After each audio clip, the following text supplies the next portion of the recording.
Innal hamdalillah nahmaduhu wa nasta'inuhu wa nastaghfiruh wa na'udzu billahi min shururi anfusina wa min sayyiati a'malina may yahdihillahu fala mudhillalah wa may yudlil fala hadiyalah. Asyhadu an la ilaha illallah wa asyhadu anna Muhammadan abduhu wa rasuluh amma ba'du. Alhamdulillah, puji syukur kehadirat Allah Subhanahu wa taala yang mana pada hari ini, pada pagi hari yang cerah ini, alhamdulillah Allah limpahkan nikmat sehat, nikmat iman dan juga nikmat yang paling indah yaitu nikmat taufik. Dimudahkan langkah kaki kita menuju taman-taman surganya Allah hari ini yaitu majelis-majelis ilmu. Semoga setiap langkah kita, pengorbanan waktu kita ini menjadi berkah. Jadi setiap pengorbanan setiap hamba Allah untuk menuju kebaikan nanti akan Allah gantikan. Pastinya hari ini, pagi ini banyak hal yang kita tinggalkan. Tapi kita tinggalkan ya Allah, kita niatkan saya meninggalkan dunia, urusan dunia sejenak untuk meraih keridhaan-Mu ya Allah. Hanya untuk-Mu, hanya meraih keridhaan-Mu. Dan insya Allah ketika kita menujunya ke Allah, yang pertama tujuan kita Allah. Allah lagi, Allah terus, dan Allah terus. Maka ketika tujuan kita adalah Allah, tujuan kita adalah akhirat, insya Allah dunia akan mengikuti. Jadi segala sesuatu itu ada dalam genggaman Allah, termasuk rezeki kita. Yang kita kejar-kejar dari pagi sampai malam. Yang kita dahulukan dunia dulu nih. Tetapi ketika kita mengesampingkan Allah, bisa jadi nanti di tengah jalan kita mengalami berbagai cobaan. Karena apa? Karena Allah cemburu nih Bun. Allah cemburu. Seharusnya Allah dulu yang didahulukan. Seharusnya ibadah dulu yang didahulukan. Tetapi kita memilih mengesampingkan itu dan kita memilih dunia. Nah, kadang-kadang disitulah Allah pengen nyentil kita. Gitu. Allah pengen menyentil kita dengan dikasih kerikil-kerikil sedikit di jalanan. Dikasih kok kayaknya susah banget ya. Hari ini kayaknya capek banget. Dikasih itu tadi pengingat, self reminder untuk diri kita. Nah, semoga kita semuanya Allah berikan keberkahan insya Allah dalam waktu kita, dalam hati kita, dalam setiap aktivitas kita. Pun begitu juga jika diawali pagi kita dengan Al-Quran. Seperti hari ini kita mengawali pagi kita dengan membaca Al-Quran. Insya Allah keberkahan itu akan kita dapatkan sampai sore. Jadi pernah ya Bun ya, kalau misalkan dalam satu hari nih, kita tuh pagi itu belum ngaji, pagi itu kita belum istighfar, pagi itu kita belum zikir, sholat kita tuh buru-buru. Pernah ya Bun ya, sholat kita buru-buru, zikir kita buru-buru, doa kita juga cuma doa yang wajib aja. Doa yang wajib apa Bun? Biasanya sering kita baca Robbana atina fid dunya hasanah wa fil akhirati hasanah wa qina adzabannar. Doa sapu jagat wes gitu. Jadi manusia tuh senengnya kadang yang praktis-praktis aja gitu. Yang instan aja, yang praktis aja. Doanya kan katanya doa sapu jagat ini kita bisa mendapatkan semuanya.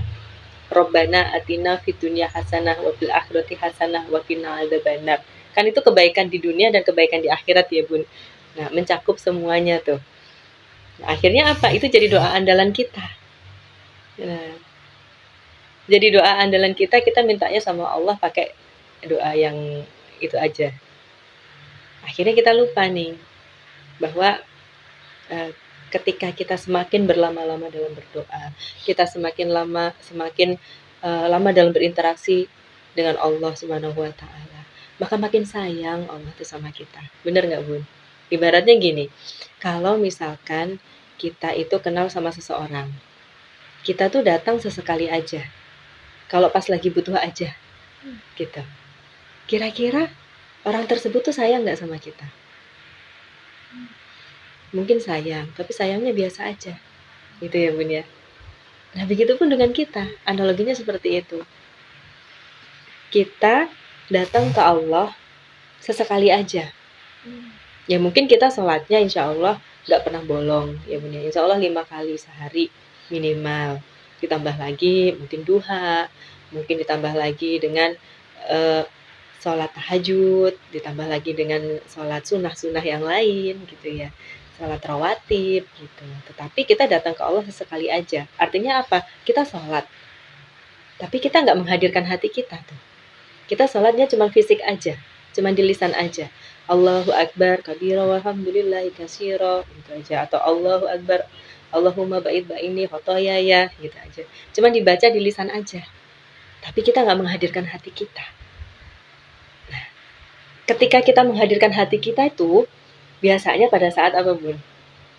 Pada saat lagi ada masalah. Pada saat kita udah mentok. Iya, Bun. Pada saat kita lagi ada masalah, pada saat kita mentok, pada saat kita udah nggak punya lagi yang lain yang bisa nolongin kita. Akhirnya apa tuh? Kita ingat sama Allah. Oh iya ya, saya belum minta tolong sama Allah. Nah, di situ tuh biasanya sholat kita bisa sambil nangis. Sholat kita bisa sambil ya kita sambil menghayati, kita bisa lama. Itu biasanya ketika kita lagi butuh. Jadi supaya Allah itu sayang sama kita, Bun, datangnya jangan sesekali aja. Datangnya ya setiap hari gitu. Sama seperti kita supaya bisa membuat orang lain sayang sama kita. Bikin seseorang itu sayang sama kita. Silaturahminya kan nggak cukup tuh sebulan sekali. Atau mungkin 2 minggu sekali. Kalau bisa kan silaturahminya tiap hari. Makin sering ketemu, makin akrab, makin sayang gitu. Sama seperti kayak kita di dunia, ini sedikit ya Bunda sharing, kita di dunia sale. Mungkin bunda-bunda di sini kan banyak nih yang bisnis, yang Bunda Ida mungkin ya bisnis juga, Bunda juga ada bisnis juga gitu. Nah, dalam dunia marketing, dalam dunia sale ini, jika kita menjual sesuatu kepada seseorang, kita menawarkan sesuatu kepada seseorang, itu ketika ada penolakan, nah nih, ketika ada penolakan, ini pasti ada hubungan yang tidak baik di dalamnya. Nah, jadi seseorang konsumen itu, dia akan membeli produk kita, pasti yang pertama punya capability, punya uang gitu ya, Bun. Kalau dia punya uang dan dia kenal baik sama kita, punya hubungan yang baik sama kita, dia akan beli. Walaupun nggak butuh. Nah, itu. Walaupun nggak butuh gitu misalkan. Misalkan nih kita jual apa ya? Kita jual jilbab. Kita jual hijab nih. Kita jual hijab nawarin ke temen. Nah, kita nawarin, "Bun, aku jual hijab deh. Ini mau nggak beli hijab aku?" Nih. Teman kita ini nih sebenarnya nggak butuh, tetapi teman kita ini punya hubungan emosional yang kuat sama kita, punya hubungan yang baik sama kita, dan dia punya uang, pasti dia bilang, "Oh iyalah, nggak apa-apa ngelarisin temen." Nah itu. Jadi ini bisa kita ambil pelajarannya untuk diterapkan di kehidupan sehari-hari juga. Terus kita juga bisa untuk introspeksi diri kita. Ketika kita pengen Allah itu selalu approve apa yang kita inginkan, Allah itu selalu mengabulkan apa yang kita inginkan, bangun dulu Bun hubungan yang baik dengan Allah. Hablum minallahnya kita yang kita bangun.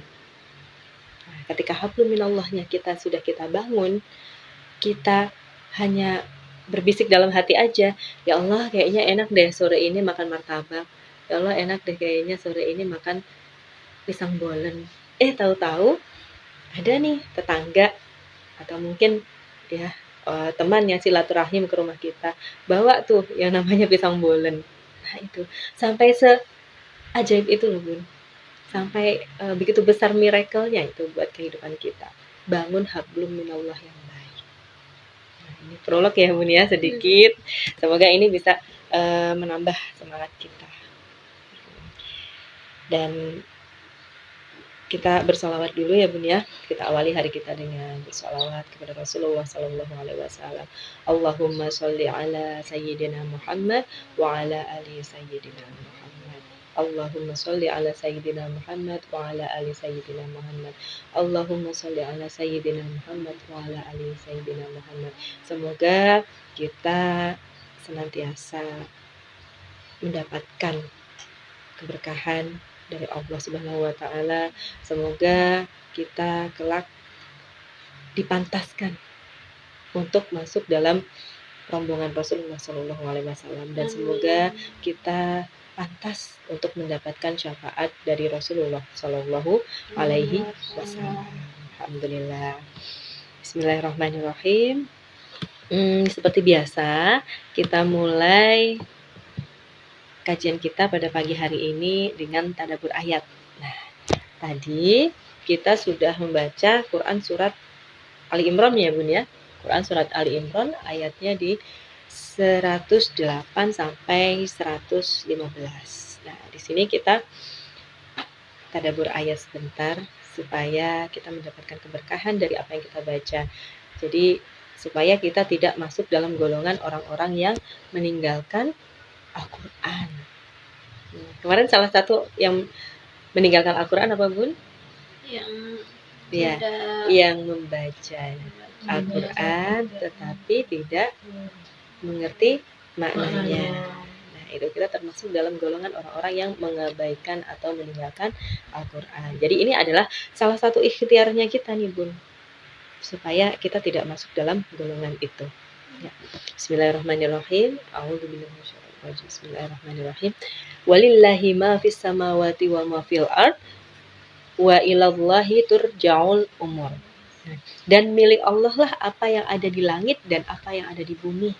Dan hanya kepada Allah segala urusan dikembalikan. Nah, Masya Allah.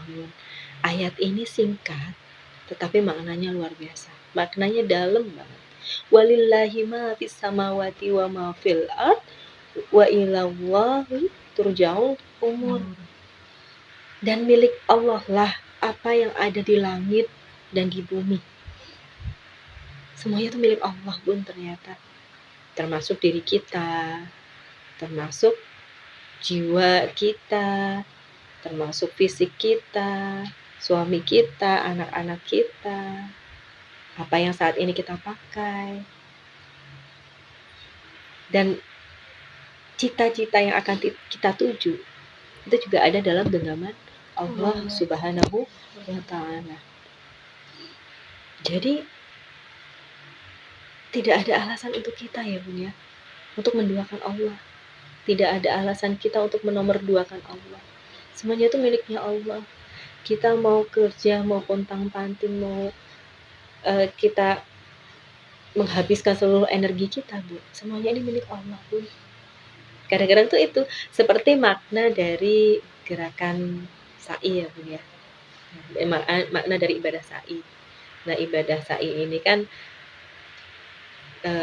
sirahnya itu dari satu peristiwa, yaitu Bunda Hajar ya Bun, Bunda Hajar dan Nabi Allah Ismail. Nah, pada saat itu berada di gurun yang sangat tandus, nah yaitu yang saat ini di kota Mekah. Nah, pada saat itu Ibunda Hajar dan Nabi Allah Ismail jadi diperintahkan untuk ditinggalkan di gurun yang tandus itu. Belum ada apa-apa, belum ada satu manusia pun, kering kerontang, nggak ada air, nggak ada pepohonan dan lain-lain. Tapi ternyata ada maksud indahnya Allah tuh di situ. Kenapa Ibunda Hajar dan Nabi Allah Ismail ditinggalkan di gurun tandus itu? Nah, kemudian Ibunda Hajar ketika Nabi Allah Ismail itu kehausan, mereka sudah nggak punya bahan makanan, lari, ya, lari pontang-panting sampai 7 kali bolak-balik sampai habis energi. Nah, kemudian setelah 7 kali ternyata Allah Subhanahu wa Ta'ala memberikan satu mukjizat, yaitu dari hentakan kaki Nabi Allah Ismail terpancarlah mata air yang kita sebut dengan air Zam-Zam. Di situ menangis Ibunda Hajar, ya Allah, ya Rabb, saya sudah hilaf, saya sudah lupa ya Allah, saya menghabiskan energi untuk berjuang sendiri, lari ke sana kemari, tapi satu yang lupa. Sebelum kita melangkahkan kaki untuk berjuang, kita lupa minta doa, kita lupa berdoa sama Allah, kita lupa minta sama Allah. Padahal Allah lah yang memiliki segala sesuatu yang ada di langit dan di bumi. Kita lupa minta sama Allah. Padahal kalau kita tadi minta dulu sama Allah sebelum kita bergerak, sudah langsung itu mungkin air dipancarkan. Rezeki itu kan sudah dijamin sama Allah, benar nggak Bun? Rezeki itu sudah dijamin sama Allah.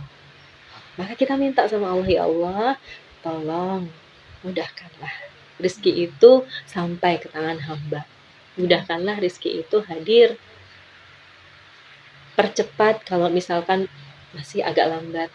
Kalau misalkan masih ada di dalam bumi, tolong keluarkanlah. Kalau misalkan masih ada di langit, tolong turunkanlah. Nah, itu doa kita. Jadi segala sesuatu itu ada dalam genggaman Allah Subhanahu wa taala. Dan juga tentunya kita minta doa sama orang tua, sama ibu. Jadi kalau doa orang tua, doa ibu itu luar biasa. Sebelum kita melakukan sesuatu itu penting buat karir kita, buat diri kita misalkan, minta doa sama ibu. Jadi kan itu ritual. Ya, jadi kita ritualnya itu nggak aneh-aneh. Ritual yang pertama itu minta sama Allah, yang kedua minta sama doa sama orang tua. Doa sama ibu kita, sama bapak kita. Mohon doanya, mohon ridhonya ya Bu. Hari ini misalkan saya mau presentasi, mohon doanya. Dan itu ijabah sekali Bu, Masya Allah. Jadi sesuatu yang kayaknya itu impossible, sesuatu yang kayaknya nggak mungkin, itu bisa kita dapatkan. Berkat apa? Berkat doa ibu.